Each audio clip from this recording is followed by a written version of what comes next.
Welcome to episode 2. Last time in episode 1, we talked about trust, and more specifically, we talked about, is the Bible trustworthy? Mhm. And we found that it is. But before we go any further than that, we would like for you to like and subscribe so that you get all of our future podcasts. And we're excited to bring those to you. Now, our biggest purpose is to help people grow deeper in their faith and to learn more about the Bible and who we are as followers of Christ. But also, we want to take time like this to answer questions the best that we can about those things. So, talking about trust, it really is foundational that there's so much going on in the world with the rise of AI that it's really difficult to know what is real these days. And so I know this is really an important subject to you Mhm. and to me as well. But what is your take on it? You're exactly right, Stacy. Trust is at a premium in today's world. In many ways, AI is part of that, but it's not all of that. And so I agree. You can look at a video or read a story and not know if it's really true or not. Yep. At the same time, I think sometimes we read things in general and we're like, well, how do I know that that's true? That's not AI. Mm, And so there's a lot of people that are asking questions today about who or what can they trust. And that's always been a big thing for me. And a phrase that came up, a couple, 3 years ago mhm. is this phrase, trust the science. Right. And I have had a real problem with that phrase because it goes against how I grew up with science. When Hmm. I grew up with science, it wasn't something that you trusted at all. Mm-mm. In fact, science was something that you experimented with, you tested, you verified Hmm. over and over and over again. That's something that you normally do. I'm an aerospace engineer, and I'll say a lot of what we do is exactly that. We build something, we take that thing, we test it in its environments. An example, we shake and bake. We shake it on a shaker table for vibration analysis during launch. We put it in the environment that's going to see in space and vacuum with heat and cold. I mean, we test these things to make sure that we can verify our assumptions, verify our design, and then launch it into space to make sure it works. Even when I was a pilot, there's a lot of checklists in the cockpit. So, for example, if I'm the first officer and I've got my checklist out, well, the captain's verifying everything. So if I'm reading off a checklist, he's verifying that all the switches are set correctly. So there's two people checking and verifying, checking and verifying. So for me, science was not something that you ever trusted. It was something that you experimented, tested, and verified. Right.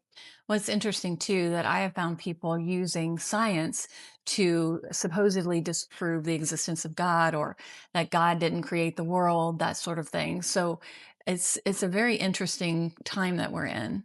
For sure. And when I moved kind of from the scientific world to theology, and of course I moved back to science again, but when I went to seminary and so forth, one thing that I began to do was to study the Bible or Christian theology um, with a scientific mind. So I was very interested in archaeology. I was interested in biblical languages, and I approached them with that same. I'm going to read it. I'm going to test it. I'm going to verify assumptions. That kind of I approach. remember that about you. Yeah, I did all the time. But what's interesting is that I began to see that theology asks different questions than science does. They're not always the same question. And sometimes when we take a Mhm. scientific approach to the Bible, for example, we can miss what the author is trying to say.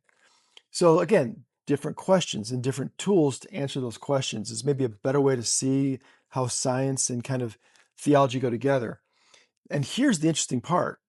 When I went back and looked at scientific discovery and scientific process after studying theology, I found that science isn't as foundational as I once thought. I mean, I know 1 + 1 = 2. I get that. There is a foundational sense to it.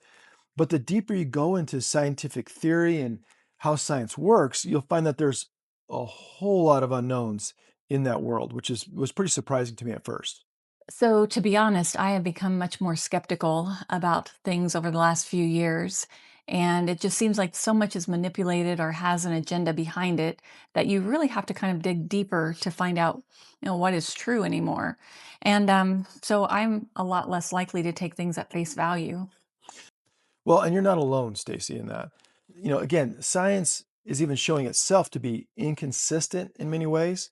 So in 1931, Kurt Gödel came up with what's called the incompleteness theorem. Mhm. And what he basically said was, in any system, there's some part of it that's incomplete or inconsistent. Even like in set theory, mathematics, stuff like that, there's always something that doesn't quite fit within the larger system. And so we find even science having these, like I said, gaps or inconsistencies. Or if you study quantum mechanics, you'll see the same thing. They get to a point like, well, I don't know how that works, or I don't quite understand the way this is happening. So again, science has places where itself will admit that we don't have all the answers. And you kind of have to have some faith in that to That's move true. forward. That's true. So you can't really say, trust the science, because the science itself would say, well, we have things we're trying to figure out as well. So here's what's interesting about science in general.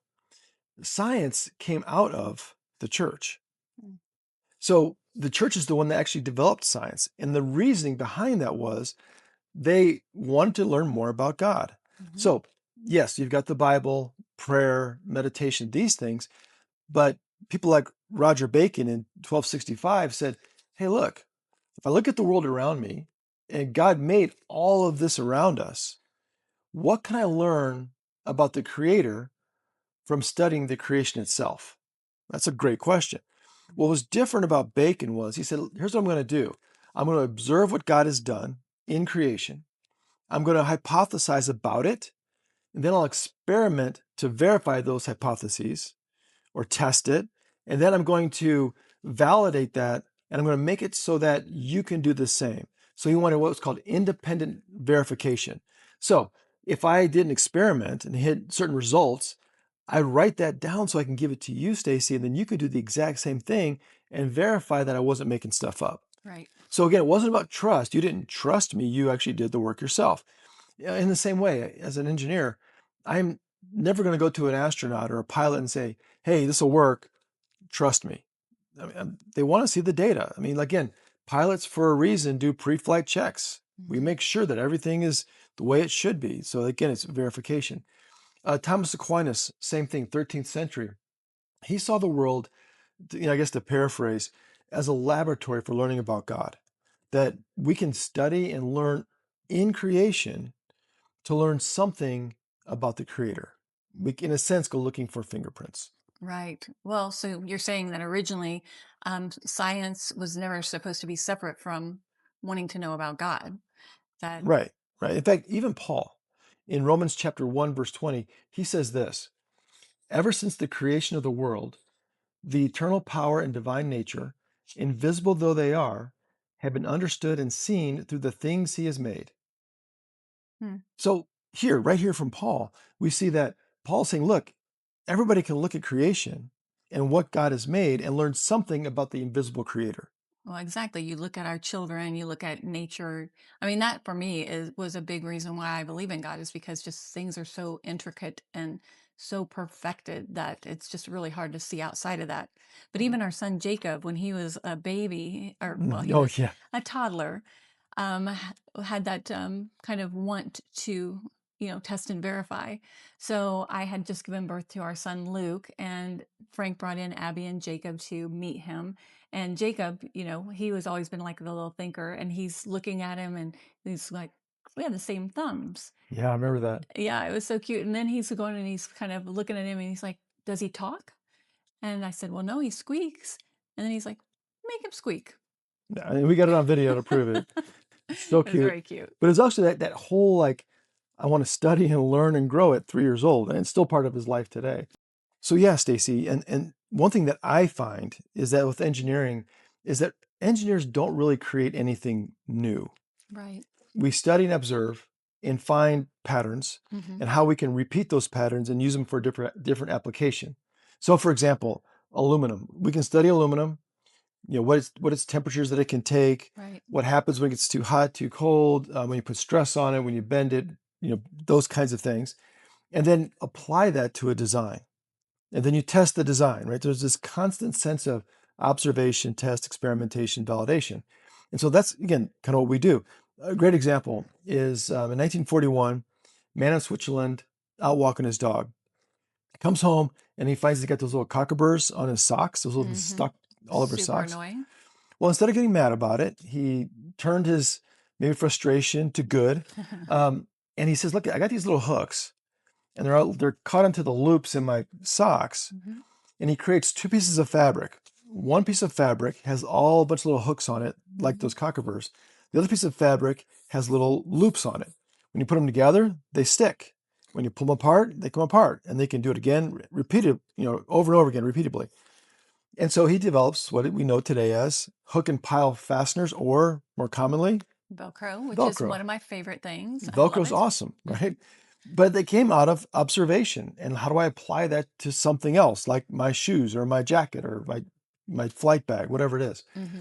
So again, that's kind of how this thing works. So if science is a tool, how do we use it properly? Well, I think what you said there is perfect. Science is a tool. Hmm. It's a great tool. It's a wonderful tool that we can use, but it's a tool for a specific job. There are other tools for different jobs. Wouldn't want to use the wrong tool for the wrong job. So again, science can ask wonderful questions and give us a process that we can, again, experiment, test, verify, validate, those kinds of things.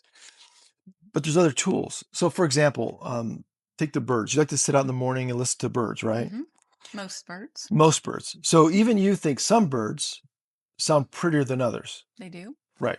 So we could ask a question like, why do birds sing? Hmm. Or how do they sing? Is it for mating? How do they create noise? That kind of thing. Another question is, why do you, Stacy, find it beautiful or annoying? Right? I mean, because there's a sense Yeah. that you may hear a bird like, what in the world is that? Or that bird is really soothing. So it's Hmm. a different question. It's, that science isn't necessarily going to answer for you. It's a different set of questions. Hmm. And so that's really important too, that we see science as a tool, not the only tool. Right. Well, and in general, technology isn't good or bad in itself. Correct. Yep. It's how we use it. I mean, I love having a phone. I love keeping up on Facebook with people. But, there are days when I'm on social media way too long and it takes me away from real life. And Yeah. so, Well, I didn't interrupt you, but Nick Stavlin, a friend of ours, mhm. just wrote an article on Substack. You can check it out there, called Screenagers. And he's talking about this fact that, like, how long do you let your kids use the phones? Right. And what's being lost if they're on their phones all the time? Yeah. Big question. It's an important question. So you're right. Technology isn't necessarily good or bad. It's technology. What we do with it is a moral question. Again, a different question, different set of tools is going to get to that question. Hmm. Okay. Absolutely. So another example, one of my favorites is a guy named John Polkinghorne. He was a physicist on the level of like Niels Bohr and Einstein, studying quantum mechanics. And as he studied, he began to see what he calls the fingerprints of God in the quantum world. Mm. And he couldn't go any further back into those why questions. And so what Polkinghorne did was he turned to the church and he became an Anglican priest That's right. to get to those questions. It's a fascinating story. He wrote some books, for example, Serious Talk, Religion and Faith and Dialogue. Right. Great books where he talks about this, how he took science so far and needed to go further. He needed a different set of tools Hmm. to answer those questions. Yeah. So again, science is a toolkit, a great toolkit, but not a toolkit we trust. It's a set of tools. Okay. Right. Now, can we use science as we explore God, as we look at the world around us, those kinds of things? Okay, so the next question is, when we observe the world, when we study the world, Mhm. how do we then connect that to the theological world, to how we live our lives? So let me use a few examples here that, again, the way I do it, I mean, it's not for everybody, but it's kind of how it works in my head. So what are you laughing at that for? This is gonna be fun. So for example, the sun is 1 million times bigger than the earth. Hmm. That's a number. It's hard to get your head around that. So I've got a golf ball here, and the safest place for this golf ball is in my living room, not on the golf course. So imagine if the earth is a golf ball, that means the sun is going to be about the size of the room we're sitting in, 15 feet in Mm. diameter. When you think of it like in those sizes, and you're this little dot on this golf ball, Right. those kind of sizes. And our sun isn't the biggest star. And Betelgeuse is even bigger. So you can look at that up online if you want to see how big Betelgeuse is. But again, we're talking huge sizes. And also, the sun is 93 million miles away from the Earth, Hmm. which means that if the sun blew up right now, it would take 8 minutes for us to even know it happened. That's crazy to think about. I mean, Those are you huge you feel distances. like it would be instantaneous. Yeah, which is why, like in shows like Star Trek or so forth, they've got to warp places, right? The distances are so big, you can't cover them in a 1 hour TV show, right? So, in a lot of ways, we acknowledge these huge distances, these huge sizes. Now, that being said, Stacey, I want to have you take a look at a verse from the Bible from Psalm 147. Okay. Psalm 147, verse 4. He determines the number of the stars. He gives to them all of their names. I mean, that's not surprising. I mean, after all, he made them. hmm But, And billions of them, by the way, oh, right? and So, name them all. yeah, all these huge stars and billions and billions and billions of stars, he names all of them. Okay. Right. Now, Stacy, take a look at verse 3. I know, this is interesting. Verse 3. He heals the brokenhearted and binds up their wounds. So, what does that say to you? It's interesting that two very different things. One is so vast that he's over, and then but he thinks about us, us, a little speck on that golf ball earth.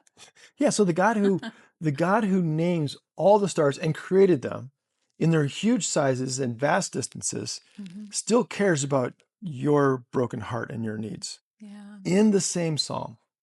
And that's that awesome. dichotomy is powerful. It really is. Okay, so let's go the other way. Let's go small. Okay. So I don't have a grapefruit with us. We don't have a grapefruit tree in the backyard, but let's imagine that this, I don't know what this is exactly. It's a topiary. Is that what it is really? Yeah. Oh, this I'm topiary. glad my decorations can help you out. Thank you. Okay, this is about the size of a grapefruit. Now, there's a lot of atoms in a grapefruit, and we can give a number like a trillion, let's say, for example. Is that about right? That's A about right. trillion? Now, if I took one atom in this grapefruit and made it the size of a blueberry, okay, let's back up. Let's make all the atoms in the size of this grapefruit the size of a blueberry. Okay. Okay, so every atom in here is the size of a blueberry. The grapefruit, or the topiary you called it, Hmm. would now be the size of the Earth. Really? Yeah, if you I mean, I knew it would scaled, be big, but yeah, if you scaled one atom to a blueberry size, it would scale the entire grapefruit to the size of the Earth. no kidding. Yeah, so now Okay. let's take, and I actually do have a blueberry here.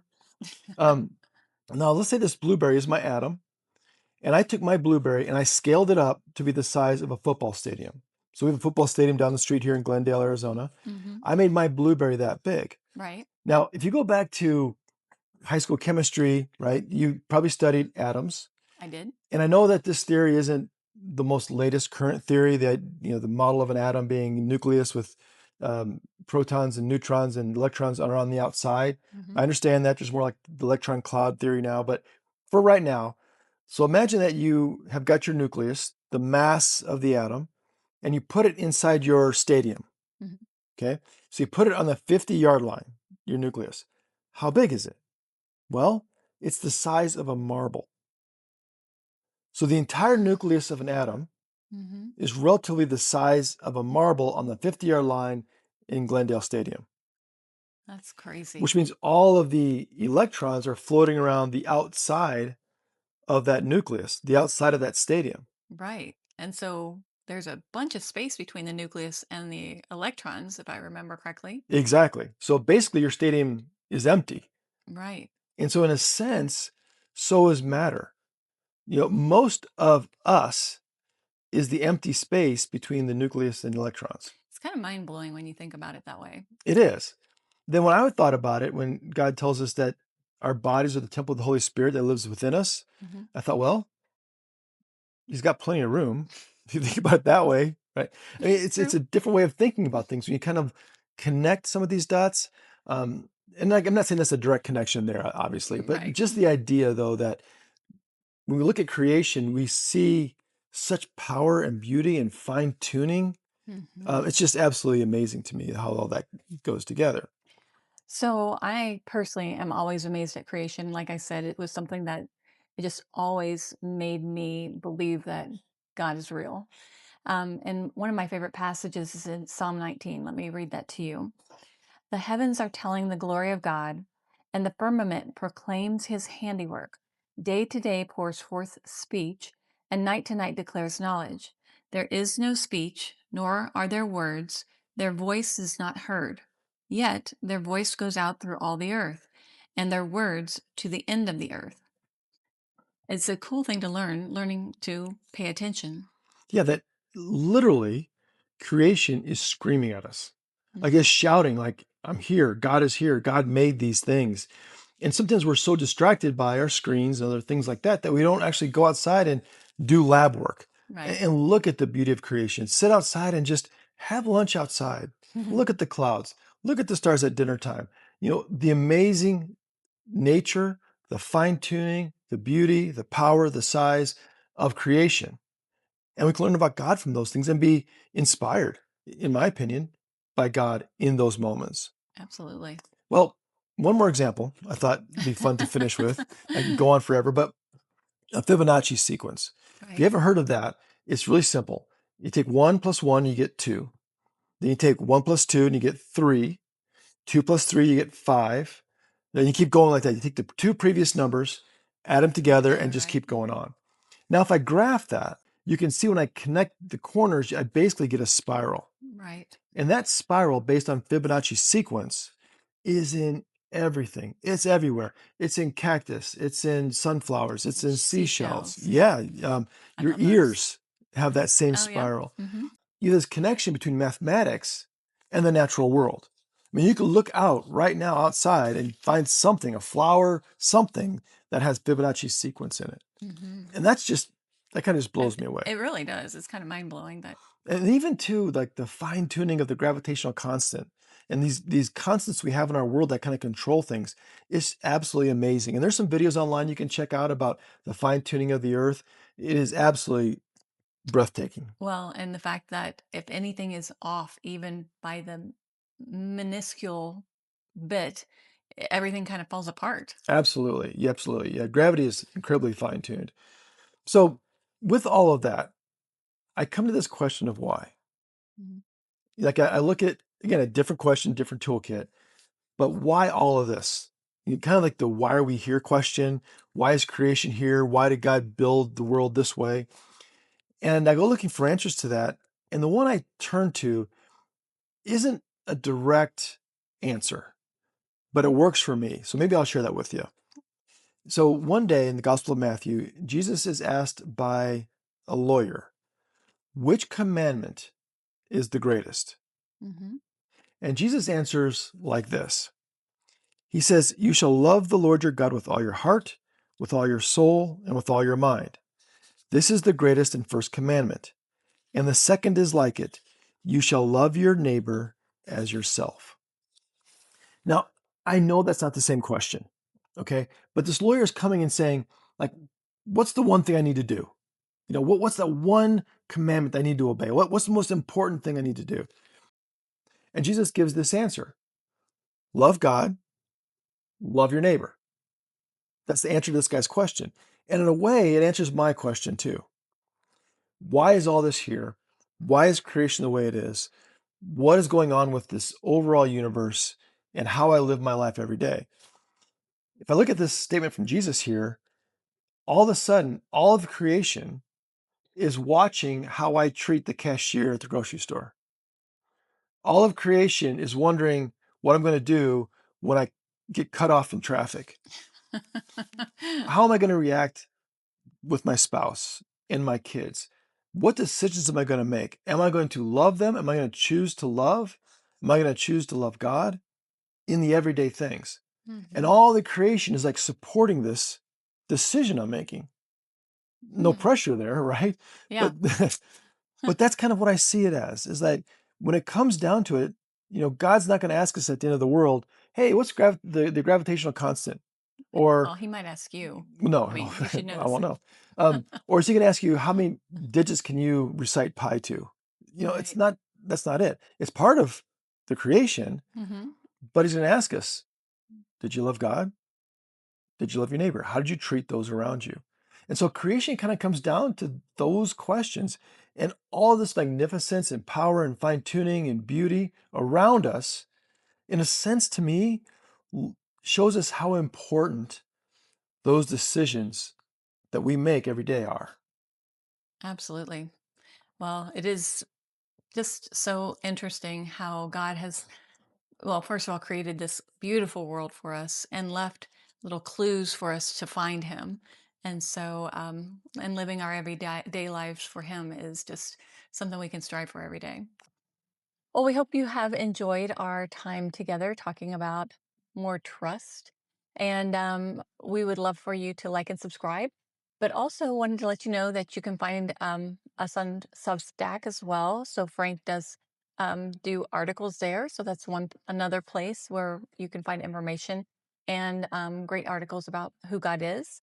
And then also next time we're going to be talking about Genesis 1 and creation. Correct. In a way, it's a great follow-on to this discussion. So Hmm. let's take a look at what the Bible says about creation and what that might mean for our lives as well. Now, by the way, if you have other questions that you would like us to talk about, send us an email. There's a contact us page there. Let us know. We'll be happy to do our best to answer questions and be as helpful as we possibly can be.